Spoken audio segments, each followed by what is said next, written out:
అందరికీ నమస్తే, welcome back to my channel. నేను మీ రివ్యూ తారక్. అయిపోయింది, వేణుస్వామి పని అయిపోయింది. పాములు పట్టేటోడు పాము కాటికే గురైనట్టు వేణుస్వామి బతికేమైపోయింది చూడు. జాతకాలు చెప్పి చెప్పి తన జాతకమే తిరుగుమారైపోయింది. అదే అదే అదే ఆస్కార్ అవార్డు పర్ఫార్మెన్స్లు ఇస్తుర్రా బాబు. సెల్ఫీ వీడియో తీసుకుంటా పెట్టుకుంది ఎవరితో? TV5 మూర్తితో. పోయి TV5 మూర్తితో పెట్టుకుంటావా? ఎట్లాంటి తెలుసా నీకు? ఇండస్ట్రీలో కాస్టింగ్ కౌచ్ అనేది ఒకటి ఉంటుంది. లేడీస్ కి ఖచ్చితంగా ఛాన్సులు రావాలంటే కమిట్మెంట్ ఇవ్వాలి అని ఇండస్ట్రీ ఇంత నీచమైందా అని మనోడు చేసిన డిబేట్ 14 రోజులు 2 వారాల దాకా డిబేట్ నడిపిండు. ఇండస్ట్రీకి చుక్కలు చూపించిండు. అంటే ఇంత నీచమైందా తెలుగు ఇండస్ట్రీ అని. అంటే అన్ని ఇండస్ట్రీలలో ఉండొచ్చు కానీ బయట పెట్టింది అయితే మొత్తం TV5 మూర్తి. అది ఒప్పుకోవాలి. దాని తర్వాత ఇంకా ఆయన ఎన్నో తీసుకుంటూ వచ్చిండు. పోయి TV5 మూర్తితో నువ్వు పెట్టుకున్నావు అంటే చాలా డేంజర్. అరే పక్కడబందీగా ఉండాలి కదా. నువ్వు ఏదో కాల్ రికార్డింగ్ ఏదో చూపించావు, సెల్ఫీ వీడియో. మీ భార్య కూడా జబర్దస్త్ నటిస్తుంది, మామూలుగా ఆస్కార్ అవార్డు కాదు. ఎందుకు ఇదంతా? పురోహితం చేసుకునే నా దగ్గర ₹1,00,00,000 ఎలా ఉంటాయంటే, అంటే ₹1,00,00,000 కంటే తక్కువ అమౌంట్ ఉంటుంది ఇచ్చేస్తువా? ₹1,00,00,000 కంటే తక్కువ అమౌంట్ ఉంటే ఇస్తువా సార్ మీరు? నువ్వు ఎంత ఎంత ఎంత నీ నాటకాలన్నీ బయటపడిపోయినాయి. నిజంగా 2 ఏళ్ల కింద 3 ఏళ్ల కింద నువ్వు ఏది చెప్తే అదే వేదం. అరే రే రే రే అమ్మకి ఇండియా గెలుస్తుందా గెలవదా అని చెప్పినావు నువ్వే. ఆ సమంత విడిపోతుందని చెప్పినావు నువ్వే. మళ్ళీ మొన్న నాగ చైతన్య మళ్ళీ ఇంకొక మ్యారేజ్ చేసుకుని ఫోటో పెట్టిన పుణ్యానికి కథం ఆగం చేసేసినావు. మళ్ళీ వాళ్ళు 2024లో విడిపోతారు, వాళ్ళకి మీద అష్టమాశని ఏమేమో ఉందని చెప్తుంది. నువ్వు ఎవ్వని జాతకం చెప్తే ఆ జాతకం మొత్తం నాశనం. అసలు నీకే లేదు. ప్రభాస్ పని అయిపోయిందన్నావు. ఇక్కడ మళ్ళీ KTR వస్తాడు, KCR వస్తాడు అన్నాడు, అక్కడ జగన్ వస్తాడు అన్నావు. అరే సర్వం అబద్ధం రా బాబు, నీదైతే సర్వం అబద్ధం.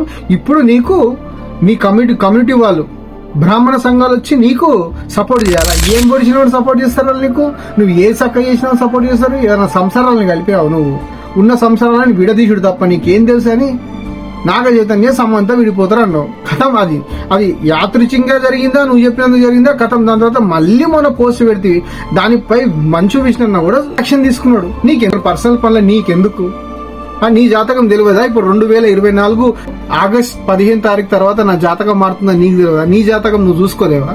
నీకు రాదా పురోహితం పంచాంగం? నా జాతకం ఇలా అయిపోతుంది, 15 కేజీలు తగ్గుతా నెల రోజుల్లోపు. మళ్ళీ మీ భార్య ముంగడికి వచ్చి ఇప్పుడు వీణాశ్రీ ఆమె టింగ్ టింగ్ టింగ్ టింగ్ టింగ్ టింగ్ అని కొట్టేస్తుంది, నువ్వు టింగ్ టింగ్ టింగ్ టింగ్ అని రాలేస్తావు. ఎంతమంది రష్మిక మండన్ అయితే ఆమెనైతే మెంటల్ చేసేసినావు. మంచిగా పెళ్లి చేసుకునే ఆమెని అయిపోయా, ఎంగేజ్మెంట్ అయిపోయిన దాన్ని విడదీసిన నేషనల్ క్రష్ అను. హీరోయిన్ వ్యాలిడిటీ ఎన్ని సంవత్సరాలు ఉంటే తెలుగు ఇండస్ట్రీలో? మహా అయితే 5 ఏళ్ళు 10 ఏళ్ళు. ఇంకా మంచిగా ఉంటే వాళ్ళ అదృష్టం అంటే ఇప్పుడు త్రిష లాగా, నయనతార లాగా, అనుష్క లాగా వస్తూ ఉంటారు. లేదా మిగతా అంతా అవుట్డేటెడ్ వెళ్ళిపోతూనే ఉంటారు. ఆమె నేషనల్ క్రష్ ఏంది? ఆమె కూడా ఉండాలి కొద్దిగానన్నా. పోతుంది. ఇప్పుడు ఏమన్నారు, 6 కోట్లు తీసుకుంటుంది ఆమెకి. మీ పూజ అయిన తర్వాత మీరు కోట్లు దబ్బిన తర్వాత రాకపోతే ఏమొస్తుందిగా? అదంతా కాదు, ముచ్చట పక్కకు పెడితే TV5 మూర్తి సార్ మిమ్మల్ని డిమాండ్ చేయడం ఏంది? ఇప్పుడు పోయి ఆయనతో పెట్టుకోరు, ఆయన చక్కగా తీసుకోవా. ఇప్పుడు బంజారాహిల్స్ పోలీస్ స్టేషన్ లో మీ మీద కంప్లైంట్ ఇచ్చారు. ఇక మీకు చెక్ చేస్తారు. ఇక నీకు ఉంటది, ఇక మామూలుగా ఉండదు. ఇక నువ్వు అన్ని బంద్ చేసుకో, నీ దుకాణాలన్నీ బంద్ చేసుకో. ఆల్రెడీ నువ్వు అక్కడ వైఎస్ జగన్ ఓడిపోగానే నీ అఫీషియల్ గా ఒక వీడియో తీసినావు. నేను ఇక నుంచి వ్యక్తిగత విషయాలపైన, రాజకీయ విషయాలపైన, సినిమా వాళ్ళ వ్యక్తిగత విషయాలపైన నేను జాతకాలు చెప్పదలుచుకోలేదు అని క్లారిటీగా నువ్వు అన్న తర్వాత, అంటే ఇక నాగ చైతన్య ఏం చెయ్యనోడు, చిన్న హీరో, మంచి మంచోనే అన్న. నేను ప్రభాస్ అన్న ఈయనంత అనుకుంటున్నా. ఎవ్వరు పబ్లిక్ లో రారు నిన్ను అనడానికి. ఎందుకంటే నిన్ను పట్టించుకోరు. ఎందుకంటే అంత పెద్ద బాలకృష్ణ గారే మెడల రుద్రాక్ష, పులిగోరు, మెడల కడము, బొట్టు, ఎంత భక్తితో బయటకు వస్తాడు.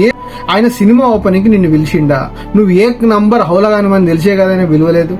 చాలా మంది విలువరు నిన్ను, చిన్న వాళ్ళే పిలుస్తారు. దానికి తోడు నువ్వు చెప్పింది ఇక వ్యూస్ కోసం, దీనికోసం నువ్వు ఇచ్చిన ఛానళ్ళలో మామూలు రేటింగ్లు కావు. లేపినావు బ్యాంచ్ నేను మార్చుకుంటా అంటేవి. ఇప్పుడు నీ జీవితమే మారిపోయింది. చూద్దాం ఎన్ని రోజులు నడుస్తుంది ఈ కథ, నీ కార్ఖానా. ఇప్పటికైనా బంద్ చేసుకో. మేడం వాణి గారు అయితే మీరు నేషనల్ అవార్డు విన్నరండి. మీరు ఏమన్నారు విష్ణు అన్నని? సార్ జాతకాలు చెప్తున్న వారి మీద కేసు ఇస్తారు కదా, మరి సినిమాలు మీరు కష్టపడి తీస్తారు, రివ్యూర్లు ఒక్క రోజులో సినిమా బాగాలేదంటారు. వాళ్ళు మీకు సినిమా వేరు, వ్యక్తిగత విషయాలు వేరు. సినిమా అనేది హిట్ ఫట్టు, ఒక్క రోజు, ఒక ఫ్రైడే, ఒక వారం, ఈ రోజు ఈ ఇప్పుడు నడుస్తున్న ట్రెండ్ బట్టి 7 రోజుల కంటే ఎక్కువ ఉండదు ఏ సినిమా అయినా. కలెక్షన్లు వచ్చినాయా చాలు, డిస్ట్రిబ్యూటర్ ఎగ్జిబ్యూటర్ అందరు బాగుపడ్డారు, అది చాలు. మరి జీవితాలు కదా మేడం ఇది. సమంత నాగ చైతన్య విషయంలో ఏలు పెట్టిండు, పోయింది. రష్మిక మండానాతో ఆయన సంసారం పోయింది. ఇక్కడ ఖచ్చితంగా కేసీఆర్ వస్తాడు, మళ్ళీ త్రాసు పెట్టుకున్నాడు, కేసీఆర్ వేయండు. పవన్ కళ్యాణ్కి సీఎం కాదు కదా, ఎమ్మెల్యే అయ్యే లక్షణాలే లేవు, ఆయన జాతకంలో లేనే లేదు, రాసి పెట్టుకో అంటే పోయిపోయిన డిప్యూటీ సీఎం అయి కూర్చుని. ఆ చంద్రబాబుకి లేదే లేదు, తిరుగులేదు, నోటికి ఎంతొస్తే అంత మాట. నిత్య బ్రాహ్మణులు మీరు ఇప్పుడు మీ కమ్యూనిటీ వాళ్ళు మీకు సపోర్ట్ చేయాలా, బ్రాహ్మణ సంఘాలు వచ్చి మీకు సపోర్ట్ చేయాలా? ఏమైనా సపోర్ట్ చేస్తే మీ మీద చాలా కేసులు ఉండొచ్చు. ఇప్పుడు అందరు బయటకు వస్తారు, ఇక ఒక్కొక్కరు బయటకు వచ్చి ఇక నీ బతికేమవుతుందో. నెల రోజుల్లో 15 కేజీలు తగ్గడం అంటే నీకు మామూలు టార్చర్ కాదనుకుంటా. TV5 మూర్తితో నీకు ఉంటది ఇక జనకర జనారిగా నేను వేసుకుంటాడు, ఆయన మామూలుగా వేసుకోడు. ఆయన పట్టిండంటే ఇక అదే పట్టుంటది. ఇక చూద్దాం ఏడు దాకా నడుస్తుందో ఇదంతా. జై హింద్. నేను మీరు తరకు ముందు అప్డేట్స్ ఇస్తూనే ఉంటా. అయిపోయింది, వేణుస్వామి పని అయిపోయింది. భజమానం మా కేసీఆర్ తాత ఒకటి చెప్పిండు, సరుకు లేదు సంగతి లేదు, భజమానం భజ గోవిందం, నీ పని అయిపోయింది. జై హింద్. నేను మీరు తరకు